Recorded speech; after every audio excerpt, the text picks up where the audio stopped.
Aper, la marque de vêtements qui respecte votre identité. En vente exclusive sur aper-mode.com. Présente. Ici Sud Radio. Les Français parlent au français. Je n'aime pas la blanquette de veau. Je n'aime pas la blanquette de veau. Sud Radio Berkov dans tous ses états. Et une question. Qui veut la peau des mers de France ? Qui veut la peau des mers de France ? On en parle tout de suite. Sud Radio Berkov dans tous ses états. Le fait du jour. Mais là, il y a de l'eau dans le gaz, hein. Et quelle eau dans le gaz. Bonjour, monsieur le maire, Pierre Bonte. Évidemment, c'était un temps que les moins de 50 ans ne peuvent pas connaître. Mais quel temps. Et puis aujourd'hui, eh bien, un livre vient de paraître. On va recevoir son auteur bientôt, Luc Châtel, qui veut la peau des mers de France. Et juste, j'en parle, avant de parler au maire du Mions, il donne les principales agressions de maires rendues publiques en 2023. Et ben je vais vous dire, j'ai compté les principales, agressions violentes, agressions physiques, agressions violentes et autres, ou insultes, etc. Il y en a eu 53, je vais pas les énumérer ici toutes, mais rappelons Saint-Brévin-les-Pins, rappelons l'Aille-les-Roses, rappelons tout cela. Et aujourd'hui, eh ben voilà, il y a eu beaucoup de cibles, et aujourd'hui, un certain nombre de maires, pas tous, mais quand même un nombre suffisant, trop important de maires sont la cible. Et notamment, effectivement, le maire LR de Mions, Claude Cohen. Bonjour, monsieur Cohen. Bonjour, vous m'entendez ? Oui, et vous m'entendez bien ? Oui, je vous entends bien. Parfait. Eh bien, moi aussi.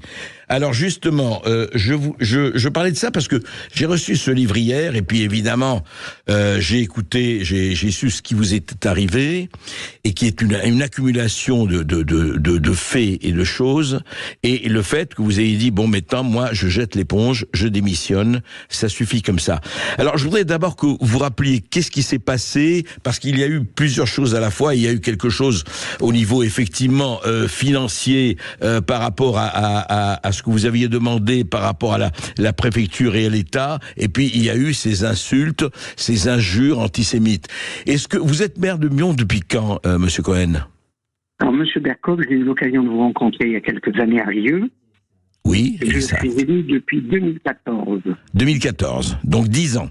Oui. J'ai été élu, j'ai pris une ville socialo-communiste en 2014, donc qui a basculé, qui a changé d'étiquette. J'ai à 46% sur une triangulaire. J'ai été réélu à 60% des voix. D'accord. Alors, oui, je vous en prie. Ce qui se passe, c'est qu'aujourd'hui, j'ai 75 ans. J'ai formé la relève. Il y a des élus qui peuvent me prendre la relève. Mais ce qui s'est passé, c'est qu'aujourd'hui, il y a un cumul de problèmes. Et c'est pour ça que je préfère laisser les jeunes gérer maintenant les dossiers. Il y a eu, dans le cadre de ma ville, j'avais 15 millions par mandature. J'avais eu 15 millions de la part de M. Gérard Collomb et M. Kimmelfeld, qui étaient présidents de la métropole. D'accord. Aujourd'hui, la métropole va m'allouer entre 800 000 et 1,5 million sur le mandat. Par rapport à 15 millions précédents, précédentes, c'est ça ? Exactement. D'accord. Alors, quand vous tombez à ces sommes-là, et vous êtes au courant qu'il n'y a plus de DGF, pratiquement. À l'époque, on avait une DGF de 1,5 million en 2015. Aujourd'hui, on n'a plus rien. Donc, l'État nous a tout sucré. Donc, il faut continuer à gérer la ville. Alors, on l'a géré, on a fait... Une ville de combien d'habitants, excusez-moi, monsieur le maire ? Combien d'habitants, 15 000 habitants. 15 000 habitants, d'accord. Voilà, c'est une belle petite ville de la banlieue lyonnaise. Et ce qui s'est passé, c'est que je manque de foncier. La ville n'a pas de terrain. La préfecture voulait absolument que je construise des logements sociaux. Je ne suis pas contre les logements sociaux, mais faut-il encore avoir des terrains ? Bien sûr.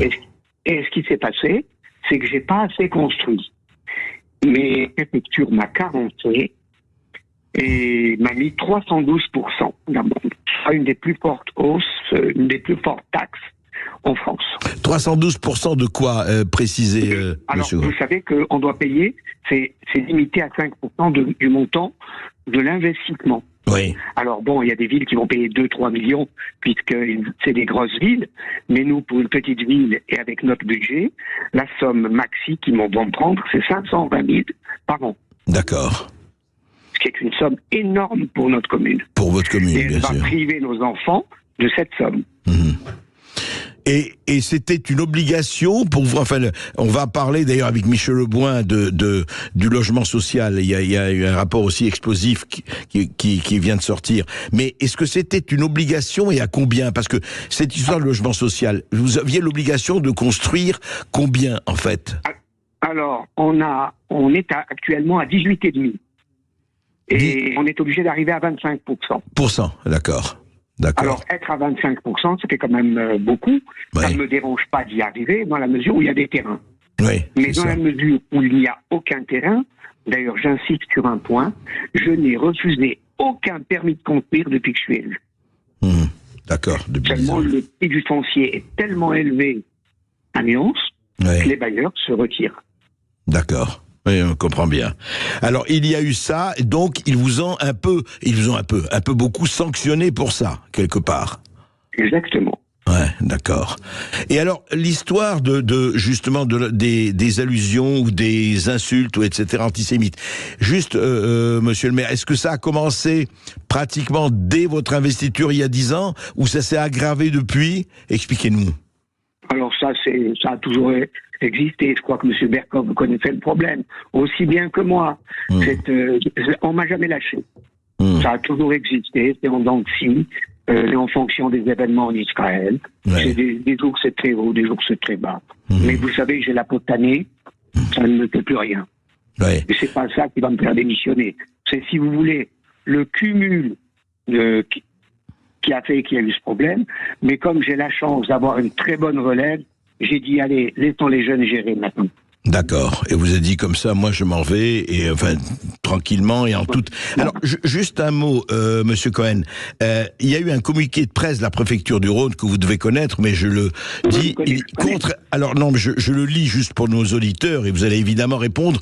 Contrairement à ce que le maire de Mions a indiqué dans les médias, aucune plainte n'a été enregistrée par les forces de l'ordre ces dernières années, et notamment en 2023 pour des insultes ou des menaces antisémites. Jamais de tels faits n'auraient été laissés sans réponse de la part de la préfète du Rhône et des services sous son autorité. Alors, Madame la préfète est là depuis peu de temps, cette préfète. Il y a eu 2 plaintes en 2020. Oui. Ils sont allés au tribunal, etc. D'accord. Pratiquement, elle a fait sans suite. 2 plaintes antisémites. Oui. Ensuite, il y a eu 5 plaintes de la part de mes élus. Oui. Bien sûr, je suis le seul juif dans la commune de mes élus, classé aussi sans suite. Il y a 3 semaines, j'ai été encore insulté, traité de sale juif comme c'est régulier. Mais je vais être honnête, je ne dépose plus plainte pour antisémitisme. Pour la simple et unique raison, rien ne sort. Et là, je peux vous dire que j'ai déposé une plainte et j'ai le document que je peux vous faire suivre, qui date du 29 mars. Et j'ai été insulté. Mais 29 bien sûr, mars, là, 2024, vous voulez dire 2024. Oui, d'accord. D'accord. 29 mars 2024. D'accord. J'ai été insulté en tant que maire. Alors, à quoi je vais vous dire, madame, personne m'a téléphoné, personne m'a soutenu. Alors, bien sûr, c'est une plainte normale. Et je vais vous dire pourquoi je ne dépose plus plainte. Oui. Ma gendarmerie a un coup de travail. Ma gendarmerie n'a pas de temps à perdre avec les dossiers. Et je ne vais pas aller tous les vendredis passer une demi-journée à la gendarmerie. Donc, j'ai arrêté. Je n'ai pas déposé plainte sur les 2 derniers faits pour antisémitisme. Mais là, celle du 29 mars, ce sont des élus et mes cadres à la mairie, quand ils ont vu que je me suis fait insulter, ils m'ont dit « Monsieur le maire, vous ne pouvez pas laisser passer, allez déposer plainte ». Là, j'ai fait les copies d'écran, j'ai été à la gendarmerie et j'ai donné les copies d'écran. Et vous avez eu des menaces de mort, c'est allé jusqu'aux menaces de mort, monsieur... C'était en 2020. En 2020, oui, d'accord. Et là, j'ai même la lettre du préfet, mais de l'époque. Hein. Oui, je comprends. Voilà, mais cette préfète, qui est là depuis peut-être 1 an ou 1 an et demi, elle, non. N'est pas au courant. D'accord. Mais comme il n'y avait pas de suite. Et il n'y a jamais eu de suite par rapport aux plaintes que vous avez déposées en 2020 ? Rappel à la loi. Ils ont eu droit à des rappels à la loi. D'accord. Rappel à la loi, ça veut dire faites attention, on verra si vous récidivez, c'est ça. Voilà, c'est ça. Ouais. Et au fond, que tirez-vous alors avec tout cela, avec effectivement des causes à la fois économiques, des causes logement social, et des causes effectivement de racisme ou d'antisémitisme, le bilan que vous faites vous de votre présence, de votre activité de 10 ans de mairie à Mions? Alors c'est très simple. J'ai fait un post Facebook où j'ai annoncé, je parle même pas d'antisémitisme, où j'annonce mon départ à la population. J'ai eu 8800 personnes qui ont visité ma page. J'ai eu plus d'1 millier de mails de soutien. D'accord. Ouais. Donc, les gens sont très satisfaits. Il y a même des gens qui me disent « Non, monsieur le maire, ne démissionnez pas ». Et puis, quand je leur dis « Ben non, je reste encore conseiller municipal », il y a une très bonne relève. Ils sont très... Ça les sécurise. D'accord. Donc effectivement, c'est quelque chose. C'est pas que vous démissionnez, que vous en avez assez. Vous dites bon, il s'est passé tout ça. Maintenant, en tout cas, vous avez vos adjoints, des jeunes qui vont prendre la relève et qui vont le faire. Mais dites-moi, ce climat-là, parce que vraiment, encore une fois, je ne vais pas reparler de ce livre, on va recevoir l'auteur, mais cette espèce alors plus généralement, Claude Cohen, cette espèce d'agressivité qui existait depuis longtemps, enfin, qui s'est démultipliée à l'égard des maires. On se rappelle à Brévin que la maison du maire a été enfoncée, la voiture bélier, etc. Les menaces de mort, on les attrape par le col, on les insulte. À quoi est-ce que vous croyez qu'il y a un dénominateur commun, ou c'est quoi ce surcroît de la violence à l'égard des maires qui eux sont à proximité, qui font leur boulot, et on voit le boulot que font les maires? Alors je pense que pour moi, il y avait toujours un petit peu d'agression vis-à-vis des maires, mais c'était très faible. Oui. Mais depuis le Covid, les paroles, les gens ont changé. Les personnes... Depuis le Covid, vous dites. Se sont libérées. La parole s'est libérée. Et les personnes agressent. Vous savez, je fais partie d'un groupe à la métropole de 45 maires. Oui. Et nous avons tous... nous réfléchissons, nous en avons parlé. Oui. On a tous le même problème.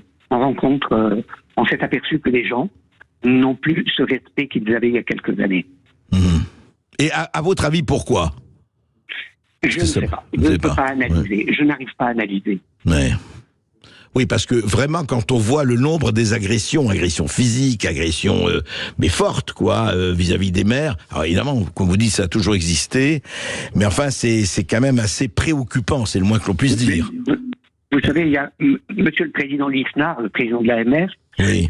Selon les derniers chiffres, 72% des maires ne se représenteront pas en 2026. 72% ne se représenteront pas. Ouais. Donc, vous voyez, énorme. C'est bon. Alors, c'est vrai, il y a beaucoup pour une raison d'âge, il y a beaucoup de petites villes, etc.